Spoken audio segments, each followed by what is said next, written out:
Good afternoon, Prynhawn Da. I'm Liz Miles. I'm an Assistant Director at Estyn, and I'd like to extend a warm welcome to everyone who's joined us here this afternoon. I'm going to start with some housekeeping. So if you'd like to listen to this webinar in Welsh, please go to the top of your screen. You'll see 3 dots for more action, then select language and speech, language interpretation, and the last step is click on Welsh. Today, we're going to hear from Carl Sherlock, HMI, who's the author of our recent report on teaching the curriculum for Wales. The report looked at how effectively schools are developing and embedding approaches to teaching the curriculum for Wales. And you'll hear a short summary from Carl of the findings from his report. But if you go into the Q&A section on the top of your screen, there's also a link to the full report, so you can have the greater detail should you want it. We're really pleased to welcome Julia Adams, the head teacher of Abontvain Primary, and Rhys Hopkins, deputy head from Fitzhallen High School. Thank you, Julia. Thank you, Rhys, for joining us today. And we're really looking forward to hearing about your work. If anyone's got any questions, please submit them to the Q&A box, and we'll try our very best to answer as many as possible. I'm now going to hand you over to Carl, who will share the summary of the main messages from his report on teaching the curriculum for Wales. Thanks, Carl. Thank you, Liz. Good afternoon, all. It's pretty blustery outside of my window here, so hopefully you can all hear me okay and my internet stays connected. But thank you for your time and for joining us this afternoon. So as Liz has mentioned, this report focuses on how schools are shaping pedagogy, designing learning and supporting teachers to grow professionally. Brief bit of background before we start. For this report, we looked at educational research, we looked at evidence from our inspections, meetings with a range of stakeholders, and of course we visited 25 schools across Wales to talk to them and to see them in action. And what we found paints a nuanced picture, strengths to celebrate, but also areas that need some deeper, more consistent development. In many schools we visited, we saw a clear, whole school approach to teaching, an aspirational vision for teaching, but also one that moved a bit beyond that and was genuinely shaping classroom practice. In these schools, teachers are developing effective pedagogical approaches that draw both on research evidence or the science of teaching and on practical classroom experience.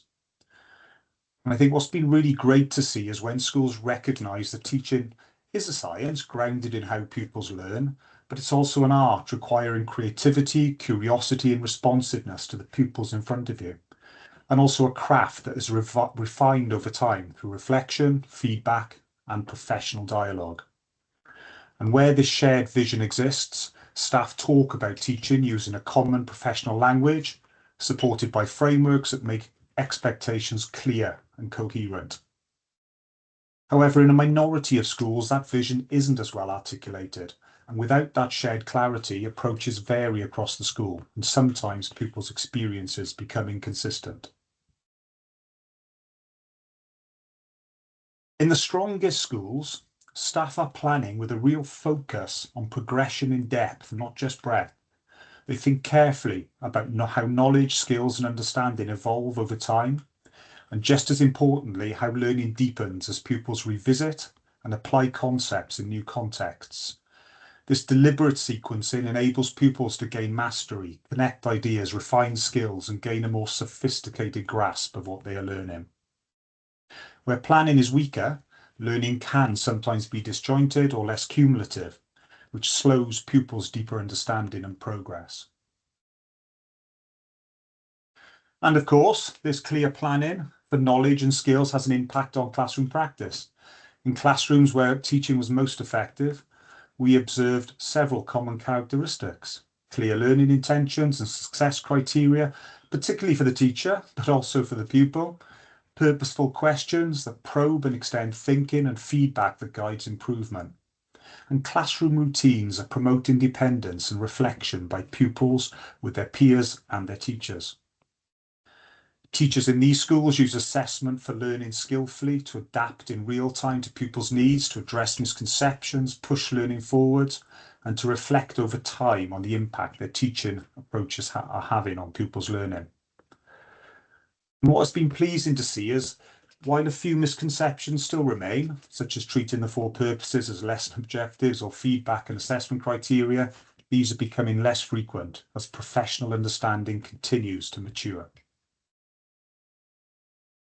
And finally, we found that ongoing professional learning remains a cornerstone of effective teaching. The most impactful schools foster a low-stakes, collaborative culture where teachers feel trusted to experiment, reflect, and improve without fear of judgment. We saw some excellent examples of peer coaching, inquiry groups, teaching triads, particularly in some of the schools we went to had been placed in a follow-up category where professional learning and collaboration was a fundamental driver in supporting their progress. School communities where staff plan and reflect together, observe and discuss each other's lessons and approaches to teaching, create a genuine sense of professional curiosity, teachers learning with and from each other, teaching as a sort of collective craft. However, where professional learning is more sporadic or more time pressured, its impact, of course, is more limited. So, to summarise, while we are still seeing a mixed picture across Wales, in the best schools, teaching is purposeful, reflective and firmly rooted in the curriculum for Wales. These schools blend evidence with creativity, treating teaching as both an intellectual and a practical endeavour. Their teachers are confident professionals who collaborate, take risks and refine their craft together. I'm really pleased to say that you will hear from two of the providers today who have developed that particularly well in their schools. So thank you ever so much for listening to the introduction. I will now pass over to Julia Adams and her team, who will talk to you about some of the wonderful work that they've been engaged with. Over to you, Julia. Thank you, Carl. Good afternoon. I'm Julia Adams, head teacher of the Mountvine Primary School located in the Vale of Glamorgan. I'm presenting this afternoon with my deputy head, Harriet Maidment, and senior leader, Rebecca Millard. Collective teaching efficacy is a cornerstone of our school's professional learning culture, and I've been asked to share how this approach has enhanced the quality of teaching and learning at a Mountvine Primary School. Collective teacher efficacy is obviously a powerful force in education. As John Hattie's research highlights, when teachers believe that together they can make a difference, they have a greater impact on student achievement than any other factor. In order to ensure consistent and high-quality pedagogy across the school, we have developed and embedded a structured approach to professional learning, which is built around three key elements: professional inquiry, peer collaboration, and reflective practice. Every member of our staff belongs to a small professional inquiry group. Using the spiral of inquiry approach, the cycle begins with scanning to identify learners' needs, focusing to form an inquiry question, developing hunches about what influencing factors, and learning through research. For example, one professional inquiry group explored effective questioning to deepen classroom dialogue, having identified that although a group of more able boys were able to answer mathematical questions accurately, their explanations of how they arrived at their answers were limited. Following professional learning with thinking schools, staff engaged with research by Dylan William, Blooms and John Hattie on formative assessment and dialogue-led learning, and then took action by trialling new questioning strategies in the classroom with a particular focus on encouraging pupils to analyse and evaluate their reasoning. This included TED questioning, where pupils were asked to tell, explain and describe the process they used. To check the impact, leaders built in protected time for joint observations, video reflections of pupils in action, and refinement to implemented strategies. Finally, outcomes were shared with the whole teaching team to inform and strengthen future practice. This approach fosters shared responsibility for improvement, resulting in teachers challenging pupils to expand their responses and improving their ability to articulate reasoning, particularly in literacy and mathematics. Professional dialogue is embedded across the school, with reflective conversations used continually to identify strengths, address areas for development, and refine practice. To support this, professional learning time is carefully planned throughout the year to align with the professional inquiry cycle, and opportunities for staff to observe each other and discuss outcomes are intentionally integrated into the MER cycle, reinforcing collective accountability and shared ownership of school improvement. Another example of how we enhance teaching through collective teacher efficacy is the development of teaching placemats. To sustain consistent, high-quality teaching and learning, our teaching team collaboratively designed these visual guides to summarise our key pedagogical principles and expectations. These living documents are regularly revisited and refined during ongoing professional learning sessions, which focus on what excellent teaching and learning looks like in a Bontvine. This collaborative process has fostered greater engagement and shared ownership, which also providing a common reference point and shared language that promote consistency and excellence across all classrooms. For example, our assessment and feedback placemats have successfully led to pupils from a young age being able to take responsibility for their own learning, with older pupils making sophisticated comments on their own and others' work, suggesting ways they can improve. This feeds into pupil-teacher conferences where targets are set, and then pupils share these with their family members during a sharing afternoon. I've got a short video now to show you a couple of the pupils. I've been working with my teachers to identify next steps in my writing, and I've noticed a big difference in how I write. My teachers help me see exactly what I need to improve, such as using different sentence types or more ambitious vocabulary. When I follow the advice, my writing becomes more lively and engaging for the reader. I use success criteria to help me reflect on my writing too, and I've become much more competent at identifying how I can redraft my writing. I see myself as a writer now, and I understand that my writing is a journey. Furthermore, when designing our professional learning journey in response to identified priorities, we prioritise maximum staff engagement by clearly explaining the purpose of the learning, activating prior knowledge, and managing cognitive load. Our planned programme across the year sets out clear expectations and builds in time for developing pedagogical knowledge, sharing best practice, and refining approaches collaboratively. An example of this is our whole school focus on improving pupils' writing. Staff explored the journey of writing by revisiting expectations at each stage of the process. Through consistent modelling, structured peer support, and targeted professional dialogue, teachers developed a shared understanding of effective practice. This collaborative approach strengthened collective efficacy. Teachers felt confident and equipped to apply high-quality strategies consistently across classrooms. As a result, pupils are making stronger progress in their writing, demonstrating increased confidence, greater fluency, and a deeper understanding of the writing process. At a Bontvine, collective efficacy lies at the core of our professional culture. Through collaboration, inquiry, and reflection, our staff continually learn from one another and work together to improve outcomes for every pupil. The impact is clear: greater consistency in teaching, more confident and reflective practitioners, and pupils who think deeply, question effectively, and take increasing ownership of their learning. Thank you. Oh, thank you, Julia.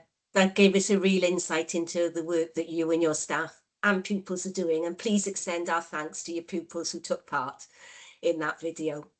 And thank you to everyone who's starting to post questions about what they're hearing today from Carl, Julia, and then from Rhys. But I'd like to start. Julia, where do you see the next steps for you and your staff with this approach? It's got to be, it's now so embedded that it's something that we really do have to continue, and we're just constantly looking to improve. And it really is sort of leading forward from the outcomes of what we've done, send us in the direction that we feel we need to go. It's just forever being open-minded. Thank you. Carl, I know you had a question for Julia.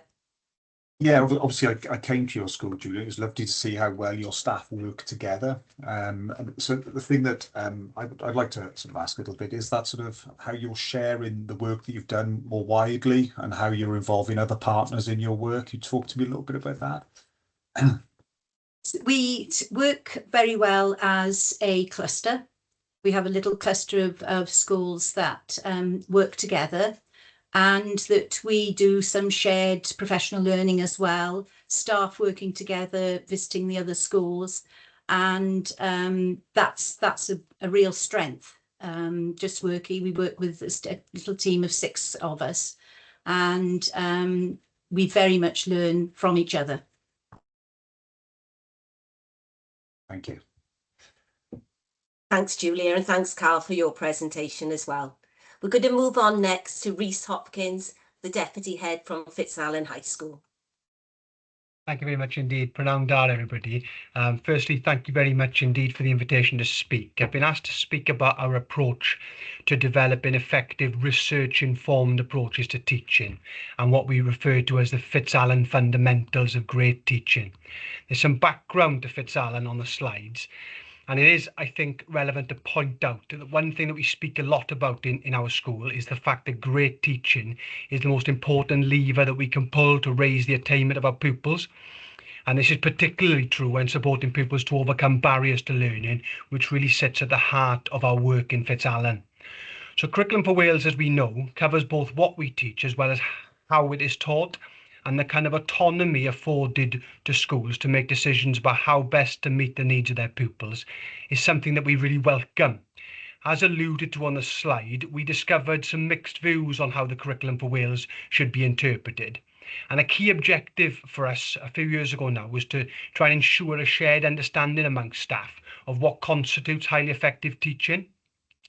We felt that sometimes in a world that seems to favour, I guess, like a polarisation of views, experiential learning or discovery learning was sometimes pitted as being somehow at odds with perhaps what you might refer to as explicit teaching or direct instruction.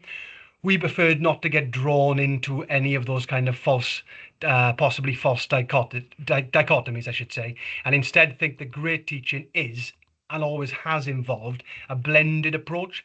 And one of the things that was important to us was, I guess, to give staff permission to really lean into the importance of having very clear and ambitious learning intentions, quality explanations, rich questioning, effective feedback, and so on. We feel that these really are the fundamental elements of effective pedagogy. So a little bit on how we've done this. It was very important to us that staff engaged with the best bets from the best available evidence when it relates to great teaching. And so giving staff time and space to do this was crucial. We took a sort of graduated approach with some blogs for staff which were quite accessible, through to signposting some more in-depth material for staff who were keen to take a deeper dive. My experiences to date have kind of helped me understand that done poorly, educational research can sometimes alienate staff, not least because the research can be imperfect and it doesn't always necessarily chime with staff's lived experience.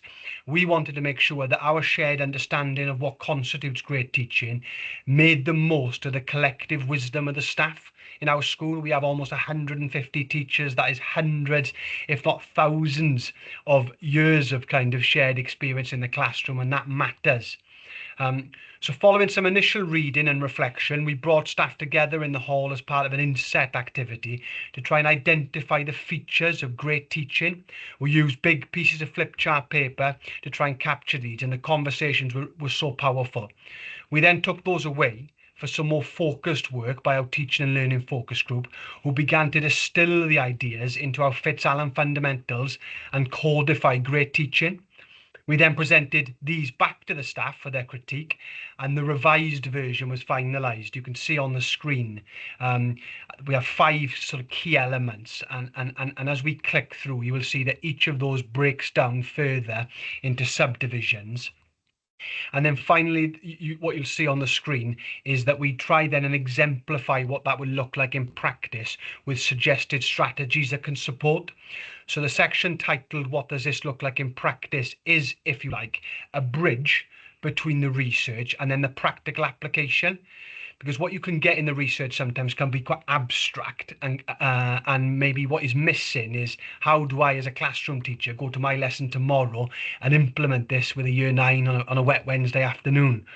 It's also critical for staff to understand that the only way we can judge how effective we have been in terms of our teaching is through the impact it's had on the pupils. So doing strategies isn't in of itself great teaching, unless of course it results in great learning. And our recent Estyn visit really helped us to kind of dial into the importance of judging the efficacy of teaching by being really focused on the extent to which pupils are actually learning. So a few points to note: there were things we didn't include. So for example, references to learning styles, for instance. There were some subtle semantic differences. So we preferred the term adapting practice to differentiation as an example. But unpicking these with staff was a really crucial part of the process. It's also worth noting that these are not in any way designed to be a checklist of things you might observe in a lesson. It's certainly not a tick list. The analogy that we use is to say that this is not a recipe for a great lesson, but rather a list of kind of high quality ingredients which a talented chef might combine to create irresistible flavors and meals. So the Fitz-Allen fundamentals is at the heart of everything we do. So for example, it's a structure for our professional learning. It supports target setting as part of performance management. Staff can reflect on these and identify areas for improvement. And it supports us in our self-evaluation of the effectiveness of great teaching. I think this was something which was picked up on in the previous presentation. That shared language has helped develop to a shared understanding of what makes great teaching. And I think that something else which was talked about previously also, and one thing I would really stress the kind of importance of, was developing those fundamentals with staff, created that sense of ownership. This wasn't something that was done to them, and we don't feel it would have been as effective if we'd simply taken a kind of an off-the-peg approach, if you like. It's given value to making sure that our practice is underpinned by the best available evidence. That's really important. You know, we take huge responsibility in the job we do in terms of moving learners along, and we don't want to gamble with that in any way. But it's also given value to staff's professional wisdom and experience, and that was really important as well.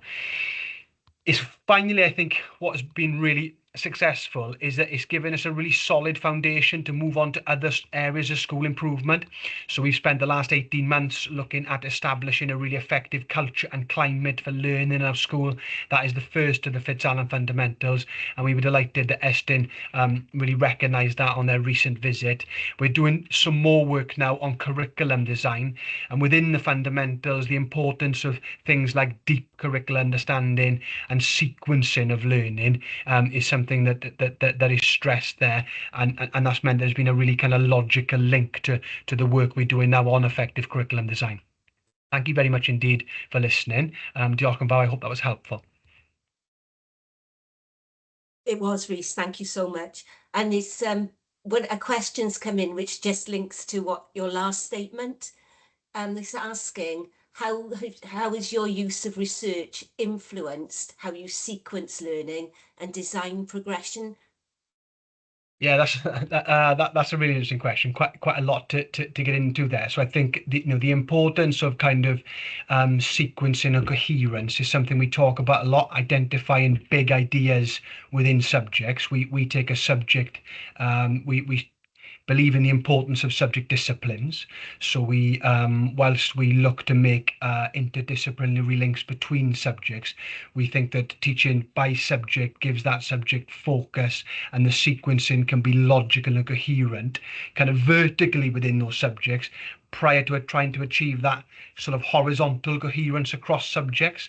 That's been really important. And I think also, we talk a lot about the subjects have their own traditions, right, and that brings a degree of specificity to the curriculum, which we think is really helpful as well. I mean, there's a lot we could discuss there, but I hope that's been at least in some way helpful. That's great. Thank you so much. So, Julia, another question has come in for you. There are someone's asking, how do pupils contribute to or influence the professional inquiries? For example, in helping staff understand what supports their learning best. Rebecca's going to answer this, Liz. Or Harriet. Go on, Harriet. So yeah, so in terms of how our pupils influence our professional inquiry, that's what the question is about. Yeah. So pupil voice is a really important part of our school. It underpins things such as the pupil inquiries as well. But in terms of how it impacts our professional inquiries, it's from what we can see on the ground. So when we're in the classroom, when we're making those observations, when we're interacting, when we're teaching, it's those big messages that come from the children. And also part of our MER cycle, when we're doing our observations, having our pupil voice groups, that's another way in which they influence or can have an influence on our professional inquiries. That's great. Thank you very much. So we're coming to the end of our Estyn webinar on teaching in the curriculum for Wales. I'd like to say a huge thank you to Julia and her team, and to Rhys and to Carl. If you have any questions that we haven't managed to answer today, please email us at communications@estyn.gov.wales so we can get back to you with an answer. You can always use that email address as well to send us any feedback, particularly about today's session. On behalf of all of us here at Estyn, diolch yn fawr, and we hope that you have a great evening, but an even better half term. Hwyl fawr. Thank you very much, everybody. Sure. Right.